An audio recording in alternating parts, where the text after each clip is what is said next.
Hello? Am I back? Somebody confirm that I'm back. I'll give it a second. Damn, that sucks. Was I talking this whole time on mute? I bet I looked incredibly emphatic and like I was like waving my hands around and stuff. That sucks. I'll have to start over.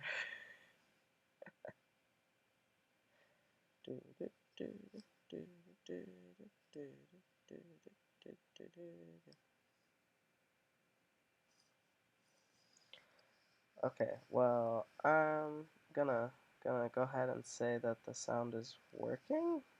All right, thank you. I'm so sorry, guys. Well, okay, let me rewind. Um, Basically, what all of that was was me telling you guys that what I wanted to tell you guys about was my basically my transition and how I got to where I am today, both medically related and unmedically related. Um, Anyway, I was basically just talking about how this all started like November of my freshman year, when I went to go see a spoken word poet named Kit Yan, who is this trans guy, spoken word poet. He came to Yale during Trans Week at Yale, and I happened to not be busy that night, and I was hanging out with the rugby team after practice, and a couple of people on the team were going to go see him, so I was like, okay, I'll come along. Um, and I did, so I went, and he started talking about all these like gender things and like all this like spoken word about like being trans, and like I remember feeling like, oh my gosh, like I know exactly what this feels like. This is something that I feel too and I experience, and I just remember like going into a slight panic because I was like, there's no way that I'm trans. Like, no, no, no, no, that's not me, not at all. Um, but I also knew that I was like, okay, well, okay, even despite that, like for whatever reason, some of this is relatable to me. So I like ran back to my room. I had a conversation with my Froco. I love my Froco, adore my Froco. Definitely one of the best resources I ever had at Yale. Um, and they helped me kind of sort through things enough to a point where I was like, okay, well, like, maybe I identify as genderqueer, and that's okay. Um, and I was like, okay, so I kind of just left it at that, and it became this very like internal, personal thing. I never really felt the need to tell people about it, and I figured that that was enough. Um, so yeah, and it kind of just stayed that way up through like summer after my freshman year, and then summer of my freshman year, I unconsciously, I had no idea. It was my ex who pointed this out to me, but that I was being really weird about like interacting with her, and like the ways that like I was interacting with like my own like body and like my own space. And like eventually like I kind of just like broke down to her, and I was like, I don't know what's going on, but I feel weird about like being in this body, and I don't even know what it is. And like she was definitely a lot more knowledgeable about things than I was at the time. Um, and thankfully, like she didn't like try and like force anything on me, but like she kind of got where this was going, and she kind of started like edging me in that direction until like eventually one day in the fall semester, like early in the fall semester, she was like, so like, have you considered that you might be trans? And I was like, oh my god, no, no, no, no, no. And I had this moment of panic where I was like, no, no, no, no, no, no, no, no, no, no, no. And I was just like, I kind of shut down, and I was like, I don't want to talk about it anymore. And she left it alone. She was like, okay, like that's fine. Until eventually like a few weeks passed, and she like like we started talking about it again because clearly the feeling wasn't going away. And I was just like, I don't know what's going on. Um, and like eventually I came around to be like, okay, so maybe I am trans, like, and that's fine. Like I don't know what that means, but you know what? There it is. Like I'm trans. Okay. Um, and so then like I started thinking about it more. I ended up going to Yale Mental Health and Counseling to speak with a counselor there to kind of work through my gender qualms, as I affectionately call them. And yeah, what was I gonna say? Oh yeah. Anyway, so that process kind of just continued, helping me figure out like what was going on with my gender identity and stuff. And pretty much since then, like it's been like a pretty slow progression of things, kind of, like reaching a point of crisis last summer after my ex and I broke up, where I kind of had this crisis around my gender identity and like wondering if I really was trans or if I wasn't, just because like my identity had been so wrapped up in my relationship. Um, but eventually when I finally got out of that mindset, I was like, okay, no, like definitely still trans.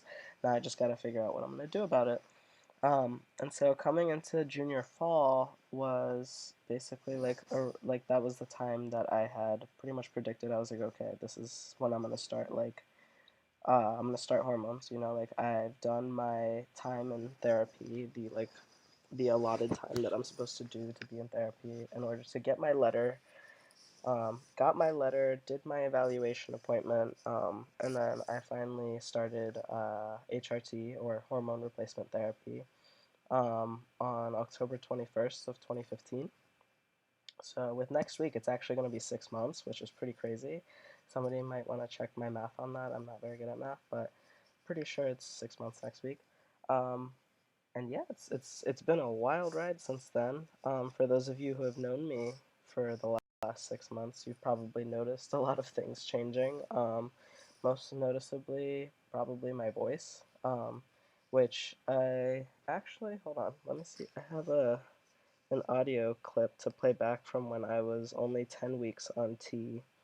Hopefully you guys can hear it when I play it, but the difference in voice is actually astounding. So hold on, let's see.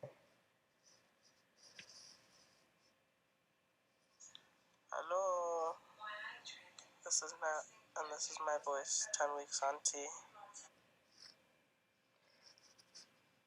So I don't know if you guys heard that well enough, but I sound like an infant. Definitely compared to where I am now. Like now I feel like all I feel is like a rumbling in my chest, which is really funny. Um, but yeah, that's definitely been one of the more noticeable things. It's also pretty pretty uh, pretty cool seeing how I'm sure people have noticed. Like I have like a tiny little mustache, and like I have these tiny little whiskers on my chin.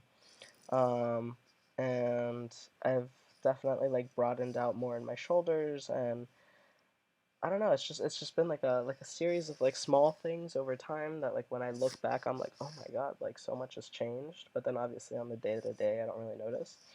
Um, but honestly, like the one of the most like, I guess, like astounding things that I've noticed in terms of like, being on T and like seeing all these changes is that like I've noticed that the way that people interact with me, like particularly strangers, has changed a lot. Like it's it's not every day that you have the experience of having lived your life and like been seen as like one gender, and now like you're being seen as another gender. So I've had the experience of experiencing the world from like both sides, right? And so I've noticed that now, like if I'm talking in like a group or having a discussion with people like in a group, it's become significantly easier for me to, I guess, for me to command the attention of a group, just because I feel, just because like my voice is lower, um, and because like I'm being perceived as like a guy, or like being perceived as more masculine. I've noticed that when I'm walking down the street, like if I'm walking in this direction and somebody is coming like straight at me, whereas before people would typically like keep walking, um, and like I would have to move out of the way, I found that it's a lot easier for me to just keep walking and have other people move out of my way, which is wild. Like it's like these little things that I notice on the day to day that like you wouldn't really notice if you didn't have like an alternative experience. Um, and so like I've tried to make sure that I'm like super conscious of like the space that I'm taking up, and like sometimes like when I'm walking down the street and I see somebody's about to move out of my way, I just like move out of their way first because it makes me feel weird. Because it's not something I'm used to, and it's crazy the amount of I don't know if privilege is, I guess, privilege, but the difference in experience that masculinity brings to like existing. But yeah, it's been really weird. Um, but yeah, I think I summed up a lot of what I was trying to talk about. Right? Yeah. Um, yeah. So if anybody has any other questions about any of that, I'm more than happy to talk about it. Um, yeah, I just like rambled on for a solid like 10 minutes, whereas like the first 3 minutes was just me rambling on in silence, and I'm sorry. Uh, but yeah. So I'm gonna chill for like 15 seconds, let that settle, and let me know if anybody has anything else they wanna say or ask. Otherwise, I'll keep just rambling away.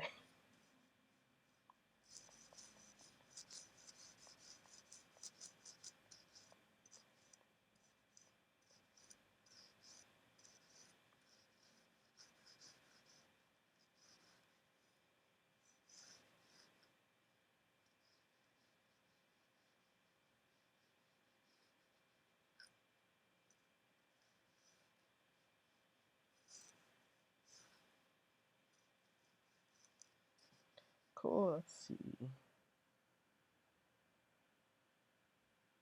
Oh, cool.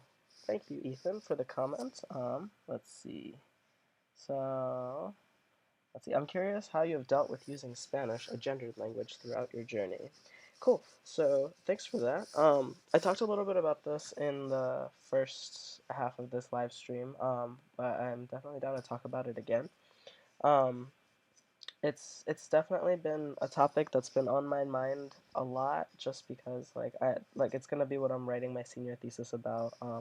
Just the experience of being transgender and like how having this transgender identity exists in like a Latin American Spanish speaking context. Specifically, like me being this non binary person in English, but then like when it comes to speaking Spanish or like being in Latin America is very, very different. And I can only speak from my own experience. I definitely don't want to speak for like a collective experience, but I found that when I am being spoken to in Spanish or I am in a Spanish speaking context, I don't really have as many issues or criticisms with the genderedness of the language. Just because like in English, for example, like yes, the language can be gendered in ways like there's like a binary, but there's also this like available non-binary language and non-binary pronouns that you can use that are pretty like accessible and pretty like well circulated. At least at this point, they're definitely like a lot more circulated than they used to be. Whereas like when I think about things in Spanish, like there is no widely circulated sort of gender neutral alternative other than like the term Latinx, and like even that term has its own issues because of like the fact that it's like the majority of the time it's used in like English speaking countries or in English speaking context. And so like like I said in the first half of the video, like when I was in Colombia, like the 100% of the time, unless I showed my passport, I was addressed as a guy, and I thought I would have a problem with it. But honestly, like I didn't have a problem with it. I didn't feel like my non-binary identity was being erased by this language, just because like I was wondering about how like my non-binary identity exists in an English speaking context, but like I feel like it exists because of the English speaking context and not like apart from it. Just in the sense that like because I have this language and vocabulary available to me in English, I've incorporated it into my identity in a way that I don't really feel is necessary in Spanish. But again, that's my own personal experience. I can't speak for other people who are like non-binary and like Latinx or Latino Latina. But yeah, I don't know if that kind of answers your question. If you want to talk about it with me, like personally, feel free to hit me up. I'm totally down to talk about this like all day, every day. Well, maybe not all day, every day, because that's exhausting. But you know what I mean. um. Also, I know that there's only like 3 minutes left on this live stream, but I'll probably hang out for a few more minutes in case people want to chat or are just having a good time looking at my face. Um, but yeah. Also, back to the whole transgender people in like media and like movies and things like that. I've just like pulled up a bunch of lists, just like Googling, just because I still couldn't make anything come up to the top of my mind. But there are definitely a lot of people out there, you know, doing great things. I think that one of my favorite movies about like trans related things. Oh, thank you, Sasha. Um, about like a trans person is Boys Don't Cry, and like I have a lot of mixed feelings about it just because it's like a very tragic story, but it's like based on a true story. Um, and the film was actually screened here at Yale last semester, and I went to go see it, and I got a chance to talk to the director, and honestly, like the film like broke my heart in such a like in such a sad sad way, but it's a really really good movie. I 100% recommend watching it. Don't recommend watching it alone because it's quite traumatic. Um, but yeah, like I don't really want to give too much away about it, but it's basically about like this guy who's trans who lives in like the Midwest, so the experience of being like a trans person in like the Midwest. In the 90s, 80s. I think the movie's set in the 80s. Very very unique experience. Very good story. Definitely recommend. Um, but yeah, that's what I was thinking about right now. Oh yes, definitely lots of trigger warnings on Boys Don't Cry for a number of reasons. For the violence, death, rape, and a lot of transphobia. Thank you for the reminder, SGH. Um, yeah, that was definitely like a big one for me. Um, I'm trying to think of something else. Hmm. There was the Broadway play Hedwig and the Angry Inch. All of these things that I mentioned definitely take with like a grain of salt. Like, like, nothing is really perfect. Um, Maybe one day we'll have like really really good trans representation. But it'll take time to get there.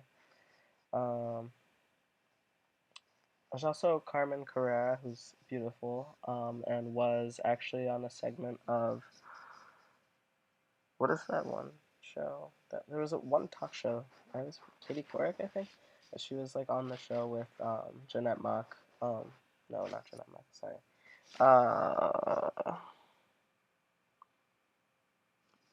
It'll come to me. But anyway, really good talk show session where they kind of just burn through these misconceptions about like being trans. Um, hmm.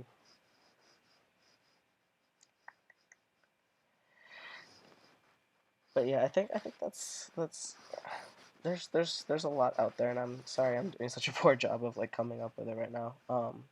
But definitely feel free to like Google like trans people in media, trans people in pop culture, and just take everything with a grain of salt. Um, but yeah. Oh, it's 10:01. I guess I'll leave it at that. Thanks for everybody who tuned in to watch and actually sat here watching me for however long you were watching me. It's thank you, warms my heart that you guys were here. Um, and happy Trans Day of Visibility to all of my lovely trans friends out there and to all of my cis friends out there. We're we're out here. We trans people are out here and visible or not. However we choose to exist in the world is perfectly fine and acceptable. And treat us well. We're just trying to live. Um, but yeah, hope you all have a good night. Feel free to shoot me any questions, any comments, anything that you guys want to send to me. Money, chocolate, whatever. um, but yeah, I'll be around to just chat. I'm I'm gonna get off the live video stream, but feel free to like shoot me a message or anything if there's any questions that you have about anything. Maybe not anything, but like, related things. Yeah, awesome. Thanks, guys. Have a lovely evening. As you all slowly sign off, I'm watching numbers go down. Cool. All right. Happy TDOB. Bye.